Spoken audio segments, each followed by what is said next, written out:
So we have seen the multiple features of Python language, and now it's time to see the implementation of each and every feature. ठीक है, तो अभी तक हमने around 10 से 11 features हैं जिसके बारे में देखा हमने. सिंपल है, platform independent, dynamically typed, interpreted, freeware and open source, high level language, robust, extensible and embedded and supports third party APIs. Okay, let me clear this out first. thereafter हम move करेंगे, एक एक feature को पकड़ेंगे and इसका implementation देखेंगे. Okay, इस point में मैं ये बोलना चाहता हूँ कि आपको कोई भी तरीके का प्रॉब्लम लगे पूरे इंटायर लेक्चर में, किसी भी पॉइंट पे समझ ना आए तो you can directly comment it out. ठीक है, तो स्टार्ट करें. ठीक है, सबसे फर्स्ट हम क्या लेंगे, फर्स्ट फीचर जो हमारे पास है वो है simple. Why Python is simple. ठीक है, तो ये क्वेश्चन है पहला. पाइथन के सिंपल होने का 3 कारण है मेजरली. ठीक है, मैं बताता हूँ. First reason, second reason and third reason जो हम डिस्कस करेंगे. पहले नहीं बता रहा मैं, हम करके देखेंगे. सो जब हम बाकी लैंग्वेजेस की बात करते हैं, when we talk about other languages as like C है लैंग्वेज हमारे पास, C++ है, लेट्स से इसको मैं ऐसे लिखूँ, चलो कोई बात नहीं. फिर हमारे पास जावा है, फिर हमारे पास C#.NET है. ठीक है, and at last we have Python. तो जब भी डिफरेंट प्रोग्रामिंग लैंग्वेजेस में कंपैरिजन होती है तो ये सारे लैंग्वेज टॉप पे मौजूद मिलते हैं हमें. ठीक है, लेकिन जब हम इन सारे लैंग्वेजेस में कंपैरिजन करते हैं, ठीक है, मान के चलो कि मैंने एक कोड लिखा था, याद है आप लोगों को, जिसमें मैंने कैलेंडर वाला एक मॉड्यूल इंपोर्ट किया था. ठीक है, ध्यान से समझना, कैलेंडर वाला मैंने एक मॉड्यूल को इंपोर्ट किया था एंड मैंने कैलेंडर प्रिंट किया था 1 मंथ का. ठीक है, याद होगा आपको. ओके, अब इस कैलेंडर वाले प्रोग्राम को मैं अगर दूसरे लैंग्वेज में करूं, ठीक है, अगर मैं कैलेंडर वाला प्रोग्राम जो था हमारे पास उसको मैं अगर दूसरी लैंग्वेज में करूं, लेट्स से C लैंग्वेज में करूं, तो ये मिनिमम 350 लाइन लेगा, 350 लाइन ऑफ कोड LOC. ठीक है, जब हम C++ की बात करते हैं तो ये भाई साहब भी 350 के राउंड ही लेंगे. ठीक है, 350 LOC. जब हम जावा के बारे में बात करते हैं तो जावा कम आता है थोड़ा सा, क्योंकि जावा में बहुत सारे फीचर्स ऑलरेडी मौजूद हैं. ठीक है, जो हमें हेल्प करते हैं कोडिंग लिखने में. तो जावा और C#.NET ये कितने लाइंस ले सकते हैं, अराउंड 25 से 30 लाइन ले सकते हैं. ठीक है, काम आसान हो गया ना मेरा. लेकिन जब हम पाइथन के बारे में बात करते हैं तो पाइथन सेम चीज़ का मैंने कोड लिख के दिखाया था, पाइथन में ये काम हमारा 2 लाइन में हो रहा था. ठीक है, तो कितना ज़्यादा चेंज आ गया 350 लाइन से 2 लाइन में, देख रहे हो डिफरेंस. तो ये कहानी है. ठीक है, इतना हमें समझ आ गया. ठीक है, अब आगे देखते हैं. तो ये काम किस मोहतरमा की वजह से पॉसिबल हो पाया है. कुछ भी बोल लो यार, क्या ही फ़र्क पड़ता है, हमें समझने से मतलब है. तो ये 350 लाइन से 2 लाइन में कैसे कन्वर्ट हुआ, with the help of modules. Right, modules का कॉन्सेप्ट आया हमारे पास. अब मॉड्यूल का कॉन्सेप्ट आया तो मॉड्यूल के बारे में देखते हैं थोड़ा सा. ठीक है, या फिर देखो, मॉड्यूल्स को सबसे पहले हम क्या बोल सकते हैं, मॉड्यूल्स को हम लाइब्रेरी भी बोल सकते हैं. Right, modules can also be called as library. Okay, और या फिर पैकेजेस भी बोल सकते हो. ठीक है, अलग अलग लैंग्वेज में अलग अलग वर्ड का इस्तेमाल किया जाता है. जावा में पैकेजेस, ठीक है, C और C# में C++ में आप क्या यूज़ कर सकते हो, हेडर फाइल्स. वहीं पे पाइथन में इसको हम मॉड्यूल्स बोलते हैं, लाइब्रेरी को. ठीक है, तो अब जब हम ये बात करते हैं तो एक बार देख लेते हैं जो भी अभी हमने बोला। फर्स्ट ये है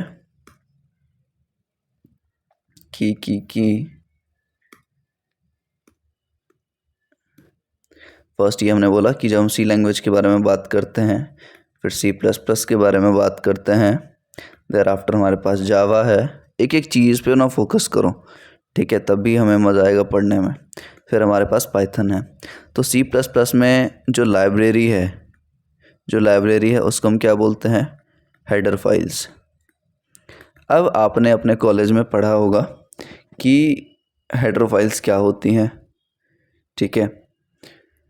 प्री प्रोसेसर डायरेक्टिव क्या होता है? मैंने ऑलरेडी ये क्वेश्चन पूछ रखा है एंड मैं दोबारा नहीं पूछना चाहता, दोबारा खुद को डिसअपॉइंट नहीं करना चाहता, ठीक है।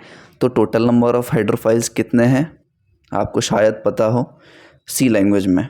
तो टोटल हेडर फाइल्स की जब हम बात करते हैं तो वो अराउंड 256 है, 256 हेडर फाइल्स, ठीक है, सी लैंग्वेज में। तो हम क्या बोल रहे हैं यहाँ पे? हेडर फाइल्स, ये वर्ड पे फोकस करना। सी प्लस प्लस में जब हम लाइब्रेरी की बात करते हैं तो उसको भी हम हेडर फाइल्स ही बोलते हैं। And total number of header files जो मौजूद हैं सी लैंग्वेज में वो इसका डबल है। डबल मीन्स 512, ठीक है, 512 हेडर फाइल्स। अब जब हम जावा के ऊपर आते हैं तो जावा में लाइब्रेरी को क्या बोलते हैं हम? पैकेजेस, ठीक है, पैकेजेस बोलते हैं जावा में। अब पैकेजेस कितने हैं भाई साहब? बहुत ज़्यादा हैं, ठीक है।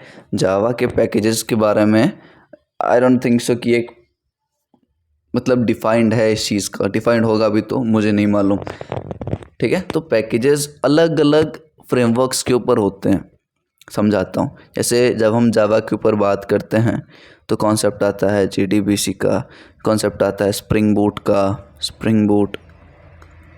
कॉन्सेप्ट आता है माइक्रो सर्विस का, माइक्रो सर्विस। तो यही सब जो अलग अलग हमारे पास मौजूद हैं, ठीक है, इनके अंदर अपना अपना पैकेजेस होता है, समझ रहे हो? तो ये है जावा भाई साहब का कॉन्सेप्ट। अब जब हम पाइथन में आते हैं तो पाइथन में लाइब्रेरी को ही हम क्या बोलते हैं? मॉड्यूल्स, ठीक है, मॉड्यूल्स बोलते हैं। और इसी मॉड्यूल को जब आप एक्सटेंड कर देते हो, या फिर इसी मॉड्यूल को की एक्सटेंडेड वर्जन को हम क्या बोलते हैं? पैकेजेस। क्या लिख रहा हूँ मैं, ठीक है, इसी के एक्सटेंडेड वर्जन को हम पैकेजेस बोलते हैं। एग्जाम्पल की बात करें एक बात बताओ, ठीक है, एक बात बताओ, मैंने मॉड्यूल्स का डेफिनेशन ऑलरेडी बता रखा है आप लोगों को, राइट? तो ये रही मॉड्यूल, इसका डेफिनेशन बताओ। मॉड्यूल का क्या बोला था मैंने? Module is a collection of functions. Module is a collection of functions, class and data member, ठीक है। ये तीन चीज़ आपको मिल जाएंगी मॉड्यूल्स के अंदर। अब इसका एग्जाम्पल हम क्या दे सकते हैं? इसका एग्जाम्पल भैया हम क्या दे सकते हैं? फंक्शंस की जब हम बात करते हैं तो बहुत सारे फंक्शंस हमने ऑलरेडी देख रखे हैं, जैसे मैथ हो गया, रैंडम हो गया, ये सारे फंक्शन ही तो हैं, एंड ठीक है, ये सारे फंक्शंस ही तो हैं। सी मैथ हो गया, लेकिन ये सारे क्या हैं? ये है मॉड्यूल्स के नाम। मैं आपको कंफ्यूज कर रहा था और आप हो भी गए शायद, ठीक है, ये है मॉड्यूल्स के नाम। मैं क्या बोल रहा हूँ? फंक्शंस की बात कर रहा हूँ। तो फंक्शंस में क्या आ जाएंगे? जो हमने देखा था, साइन फंक्शन, कॉस फंक्शन, ठीक है, फिर फैक्टोरियल वाला फंक्शन, जो भी हमने देखा है अभी तक, ठीक है। और मॉड्यूल्स की जब हम बात करेंगे तो मॉड्यूल्स में आप लिख सकते हो क्या? जो भी हमने देखा, मैथ, कैलेंडर, रैंडम, सी मैथ, ये सब किस में आएगा? मॉड्यूल्स के एग्जाम्पल में आएंगी, ठीक है। क्या बोला? मैथ, सी मैथ, रैंडम, कैलेंडर और एफ एप्स, या फैब्स बोल सकते हो। ये सब मैंने देख रखा है और इम्प्लीमेंट भी कर रखा है, ठीक है, आपको समझ आ जानी चाहिए यहाँ पे। फैब्स का नहीं बताया क्या मैंने? फैब्स ना एब्सोल्यूट वैल्यू निकालने के लिए होता है, ठीक है। एब्सोल्यूट वैल्यू हम फाइंड आउट करते हैं इसकी मदद से। चलो आगे देखते हैं। तो मॉड्यूल क्या होती है? Module is a collection of functions, classes and data member. Classes को हम बाद में देखेंगे। डेटा मेंबर्स की जब हम बात करते हैं तो डेटा मेंबर्स में क्या आते हैं? फॉर एग्जांपल पाई की वैल्यू, ठीक है, पाई की वैल्यू आती है या फिर ई की वैल्यू। तो ये सब मैंने ऑलरेडी दिखा रखा है आपको थोड़ी देर पहले। जब आप क्या करोगे? हेल्प करोगे, ठीक है, कोई भी एक चीज़ को उठाओ एंड उसके हेल्प में लाइक फंक्शन पास करो, तो आपको एक लिस्ट ऑफ क्या मिलेगी? फंक्शंस। एक लिस्ट ऑफ फंक्शंस मिलेगी। दूसरा आपको डेटा मेंबर्स मिलेंगे। डेटा मेंबर्स, तो ये वही डेटा मेंबर्स हैं और हम इसी फंक्शंस के बारे में बात कर रहे हैं, ठीक है, जो कि हमने ऑलरेडी देख रखा है। यहाँ पे आप कोई और भी मॉड्यूल का नाम ले सकते हो, ठीक है। तो बट ये है ना कि अलग अलग मॉड्यूल के अंदर अलग अलग फंक्शंस डिफाइंड है, अलग अलग डेटा मेंबर्स उसके हिसाब से मौजूद होंगे। इतना समझ आ गया? आगे बढ़े हम। इसी डेटा मेंबर को, ये जो डेटा मेंबर्स मैं बोल रहा हूँ, इसी डेटा मेंबर को हम बोलते हैं यूनिवर्सल वैल्यूज़। यूनिवर्सल वैल्यूज़, ठीक है। तो अब आते हैं मुद्दे पे। मुद्दा ये है कि इतना समझने के बाद भैया पाइथन सिंपल क्यों है? फर्स्ट रीज़न मुझे मालूम चल गया। Python has a rich set of modules, ठीक है। Python has rich set of modules, the very first reason why Python is simple। Second reason की ओर बढ़ते हैं, ठीक है। इसको मैं क्लियर कर लूँ, एक मिनट, ठीक है। अगर आपने नहीं लिखा है तो साथ साथ लिखते रहना या फिर बैक करके आप देख सकते हो, ओके। होप सो समझ आ रहा होगा आप लोगों को।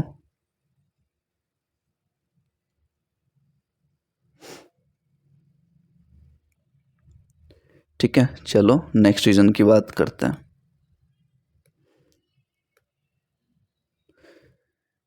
नेक्स्ट रीजन में क्या देखना है हमें? देखो, अब मैं चाहता हूँ आप लोग मुझे बताओ, वैसे ये पॉसिबल तो नहीं है बट मैं चाहूँगा कि आप लोग खुद से इस चीज़ को सोचो।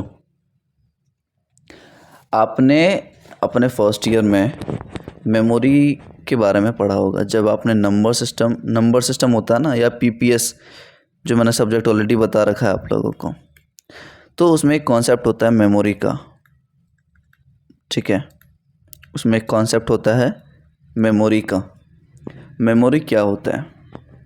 आप नॉर्मल टर्म्स में बात करें तो हमारे पास भी मेमोरी है जहां हम अपने चीज़ों को याद रखते हैं, लेकिन ये हमारे कंट्रोल में नहीं है, ठीक है। मेमोरी को इरेज करना, उसमें इंसर्ट करना, ये तो हमारे बस की बात नहीं है। बट जब हम कंप्यूटर साइंस में बात करते हैं, जब हम आईटी में बात करते हैं, ठीक है, तो मेमोरी क्या होता है? ठीक है, इट इज़ प्लेस, मतलब एक जगह होता है जहाँ पे हम अपने डेटा को स्टोर करके रखते हैं। क्या करते हैं? Mainly use to store data. एकदम सिंपल भाषा में समझो, कुछ ज़्यादा लोड लेने की आवश्यकता नहीं है हमें, ठीक है। मेमोरी क्या होता है? Mainly use to store data, ठीक है। हमारे पास भी मेमोरी है लेकिन हम चीज़ें भूल जाते हैं, लेकिन कंप्यूटर में या कंप्यूटर साइंस में ऐसा इसका कोई लोचा नहीं है। मेमोरी कितने टाइप के होते हैं? अब मेमोरी होते हैं भैया 2 टाइप के, मुझे तो सब याद है। मेमोरी कितने टाइप के होते हैं? 2 टाइप के। बताओ कितने टाइप के होते हैं? 2 टाइप के। कौन कौन से? एक होते हैं भैया टेम्पोररी मेमोरी, और एक होते हैं परमानेंट मेमोरी। ठीक है। एक होते हैं टेम्पोररी मेमोरी, एक होते हैं परमानेंट मेमोरी। क्या भैया मैं टेम्पोररी मेमोरी को मेन मेमोरी भी बोल सकता हूँ? मेन मेमोरी बोल सकता हूँ? बिल्कुल बोल सकते हो भाई। क्या भैया मैं परमानेंट मेमोरी को सेकेंडरी मेमोरी बोल सकता हूँ? बिल्कुल सही भैया। ठीक है, तो मेमोरी दो टाइप के होते हैं, temporary memory and permanent memory, and you can also call it as secondary memory and main memory. ठीक है, अब एक चीज़ बताओ, ये रहा हमारा कंप्यूटर, बनाने दो रुको। ठीक है, ये रहा हमारे पास अपना एक कंप्यूटर। ठीक है,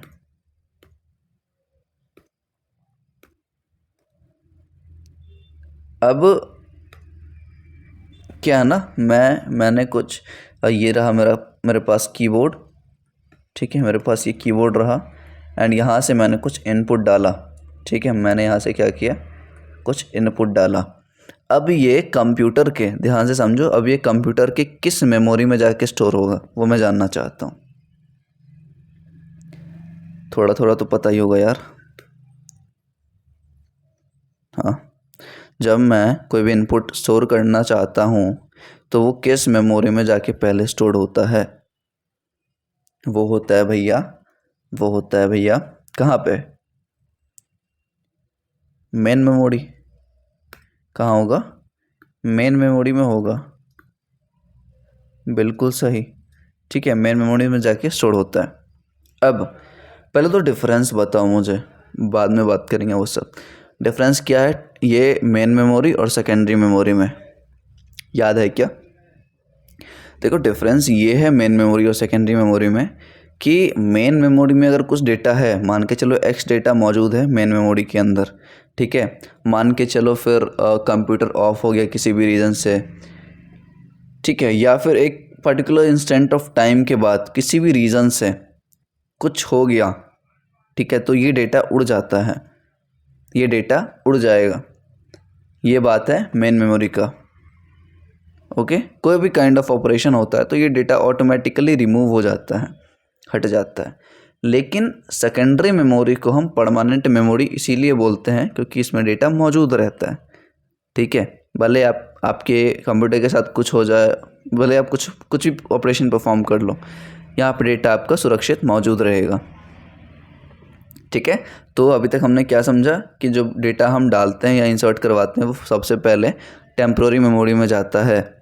ठीक है, फिर टेम्पोररी मेमोरी से मतलब मेन मेमोरी से कहाँ जाएगा वो? सेकेंडरी मेमोरी में।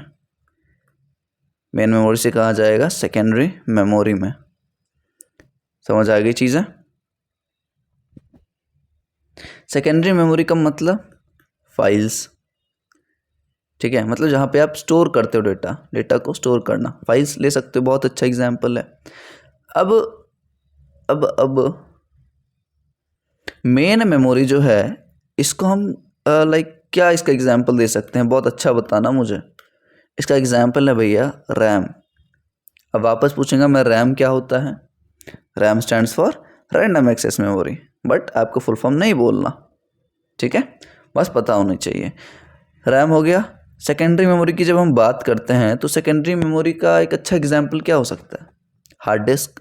बिल्कुल, तो ये सब चीज़ें ठीक है, पता चल गई अपने को। Temporary memory, secondary memory.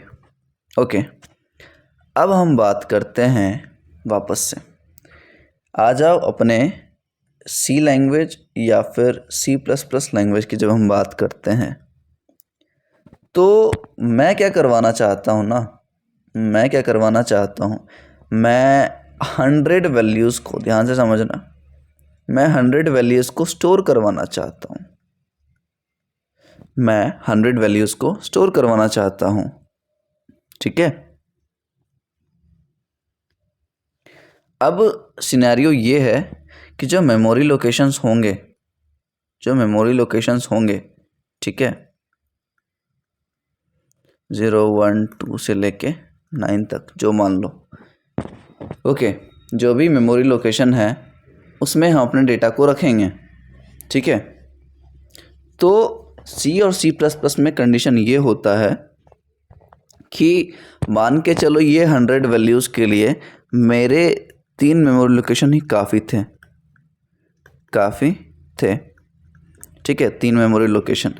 तो बाकी के जो मेमोरी लोकेशन जो बच रहे हैं उनका क्या, बाकी के जो मेमोरी लोकेशन बच रहे हैं उनका क्या। ध्यान से समझो कौन सा कॉन्सेप्ट है कि मान के चलो सी और सी प्लस प्लस में जब हम बात करते हैं मुझे अपने डेटा कुछ स्टोर करवाना है, तो मान के चलो ये वैल्यू x थी हमारे पास और x/2 यहाँ पे कंजप्शन हुआ, ठीक है, x/2 यहाँ पे कंजम्पशन हुआ, ओके। और यहाँ पे x/2 वैल्यूज़ बच गई, कंजम्पशन कितना हुआ x/2 और x/2 वैल्यू बच गई, मतलब लोकेशन बच गए।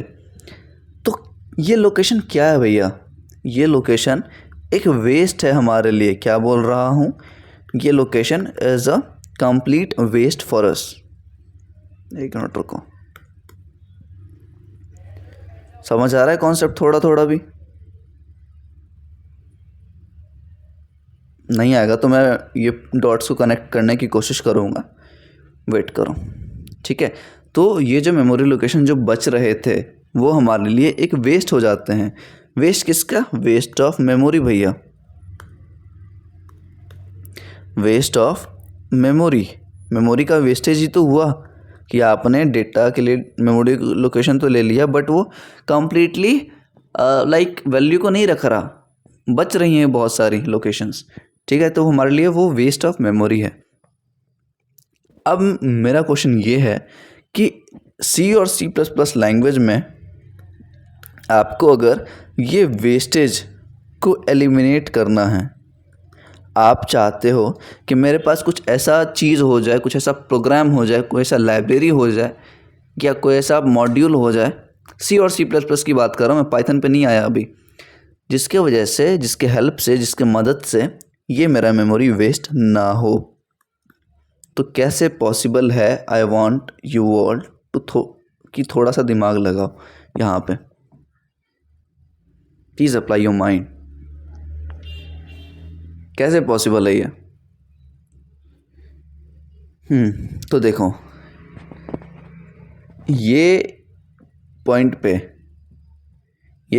पे सी और सी प्लस प्लस भाई साहब के पास कोई ऐसी मॉड्यूल मौजूद नहीं है। मॉड्यूल नहीं बोलते यहाँ पे, हम बोलते हैं हेडर फाइल्स जो हमें ये हेल्प करे वेस्ट मेमोरी को एलिमिनेट करने में, ठीक है। और इस कॉन्सेप्ट को हम क्या बोलते हैं, ये पूरा कॉन्सेप्ट जो मैं समझाने का कोशिश कर रहा हूँ उसको हम बोलते हैं गार्बेज कलेक्शन, ठीक है। मैं क्या बोल रहा हूँ उसको, गार्बेज कलेक्शन। तो गार्बेज कलेक्शन करना in the while dealing with C or C++ is impossible. What am I telling? It is impossible to eliminate all the wastage that is being generated while assigning values to different memory location, ठीक है। Definitely वो possible नहीं है हमारे लिए। तो भैया क्या करना पड़ेगा अगर C++ में या फिर C लैंग्वेज में मुझे ये चीज़ परफॉर्म करना है? तो आप एक ही काम कर सकते हो और वो एक काम ये है कि आप प्रोग्राम लिखोगे, आप मैनुअली कोड लिखोगे इस गार्बेज कलेक्शन के प्रोसेस को एग्जीक्यूट करने के लिए। क्या बोल रहा हूँ मैं, आपको मैनुअली कोड लिखना पड़ेगा। कैसे? मैनुअली, राइट, मैनुअली कोड लिखना होगा। लेकिन अब आते हैं हम पाइथन की सिनेरियो में, तो पाइथन के केस में भाई साहब कुछ ऐसा जुगाड़ है कि पाइथन के पास क्या रहती हैं, inbuilt GC। And what do you mean by GC? Garbage collector. Python के पास क्या रहती है? गार्बेज कलेक्टर इनबिल्ट, ठीक है। अब पहले ये बताओ मुझे गार्बेज कलेक्टर का मतलब क्या होता है, इसका डेफिनेशन तो बताओ मुझे। अब इंटरव्यू में पूछेगा तो आप तो ऐसे नहीं बोलोगे गार्बेज कलेक्टर ये गार्बेज कलेक्ट करता है या फिर ये प्रोग्राम में पाइथन में है हमारे पास इनबिल्ट, आपको डेफिनेशन बोलना पड़ेगा। तो गार्बेज कलेक्टर क्या होता है? A background program, a background program running, a background program running with regular programs, regular program whose role is to collect, क्या कलेक्ट करना है? unused, whose work is to collect unused MS का मतलब memory space, क्या बोल रहा हूँ मैं, मेमोरी स्पेस, ठीक है। एंड इम्प्रूव्स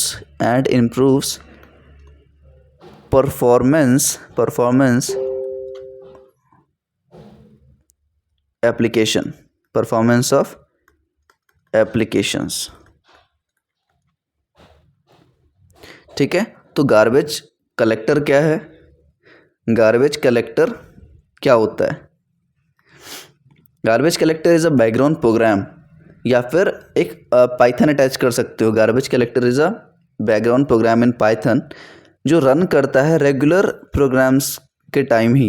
जब हम रेगुलर प्रोग्राम्स लिखते हैं पाइथन में तभी वो बैकग्राउंड प्रोग्राम की तरह काम करता है, जिसका काम क्या है? उस role is to collect unused memory space, जो कि मेमोरी स्पेस यूज़ नहीं हुआ होता है उसको कलेक्ट करना एंड सिस्टम के परफॉर्मेंस को इंक्रीज़ करना। हम जो एप्लीकेशन क्रिएट कर रहे हैं उसकी परफॉर्मेंस को इंक्रीज़ करना इसका काम है, ठीक है।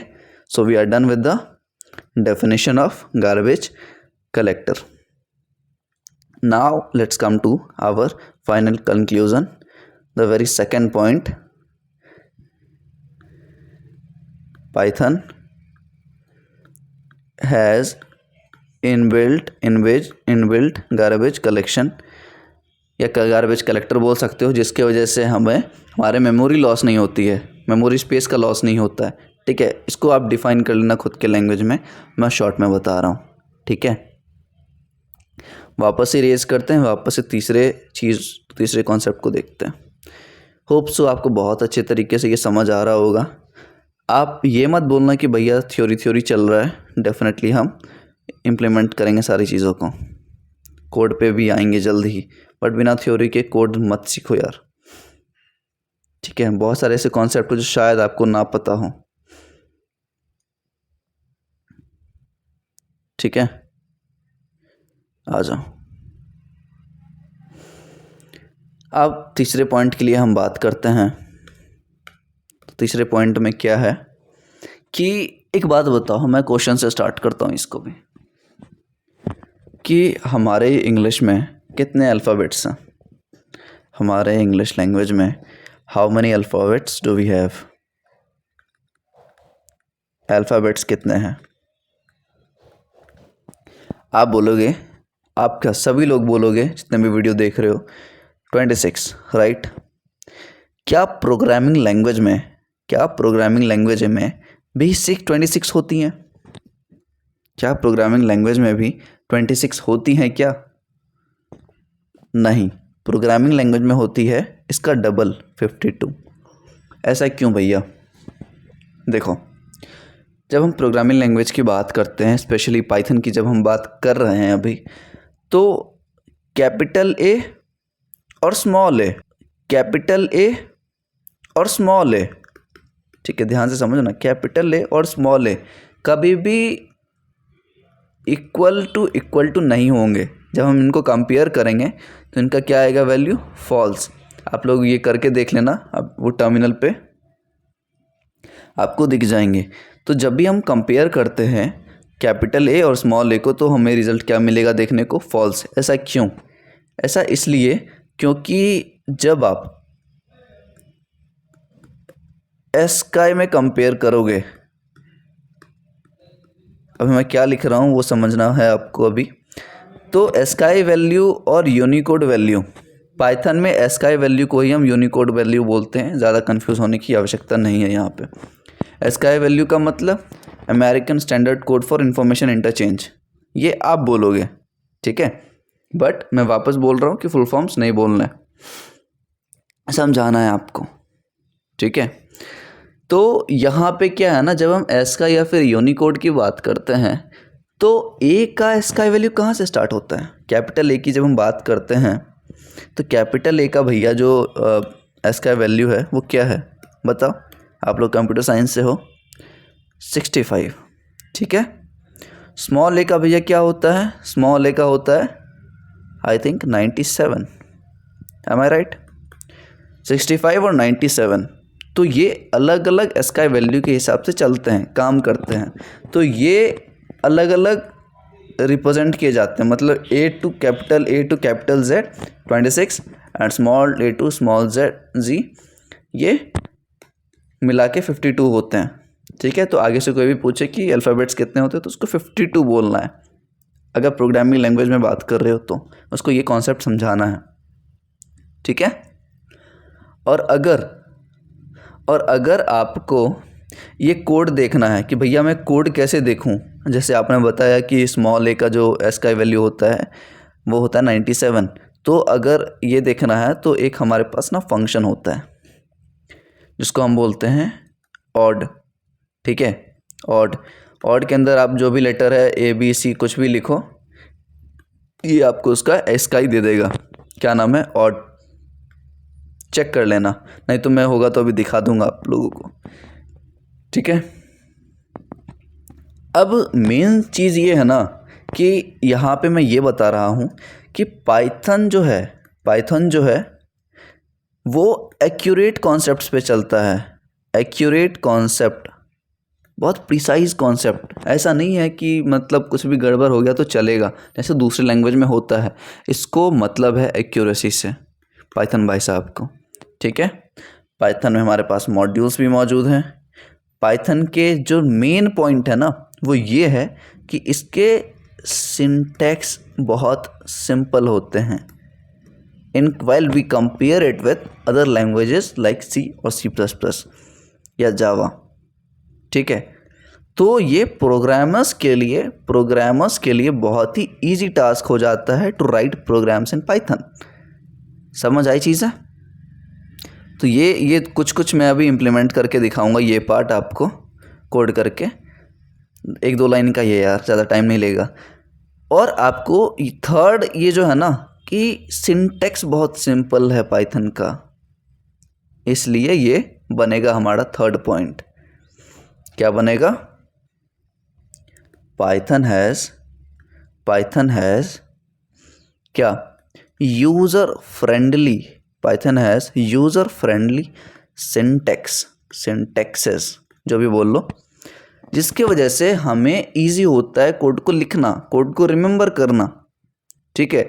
तो अब से आप लोग क्या बोलोगे, ये मैंने एक फीचर डिस्कस किया है बस, ठीक है। एक फीचर के अंदर इतने कॉन्सेप्ट छोटे छोटे मौजूद हैं, ओके। तो आपको 3 कारण बताना है अपने इंटरव्यूअर को कि why Python is simple. First is rich set of modules, second Python के पास अपना गार्बेज कलेक्टर है जो बैकएंड पे काम करते रहता है, ठीक है।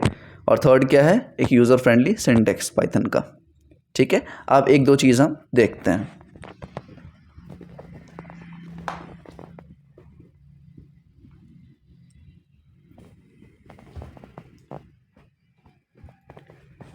ओके, आप खोलो पाइथन के टर्मिनल को, क्योंकि ये एडमिनिस्ट्रेटर मोड में ही खुलेगा शायद, आई डोंट थिंक सो, रहने दो। अब क्या करना है, यहाँ पे जो मैंने बोला था, यहाँ कंपेयर करके देखते हैं हम, ठीक है। कंपेयर, स्ट्रिक्टनेस चेक करते कि पाइथन कितना स्ट्रिक्ट है।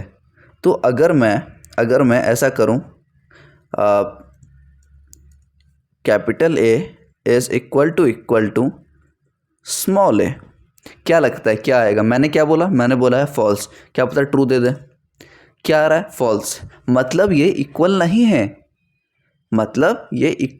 है, ठीक है। और सेकेंड चीज़ जो मैंने बोला था कि अगर मुझे एस का वैल्यू देखना है, 1 मिनट,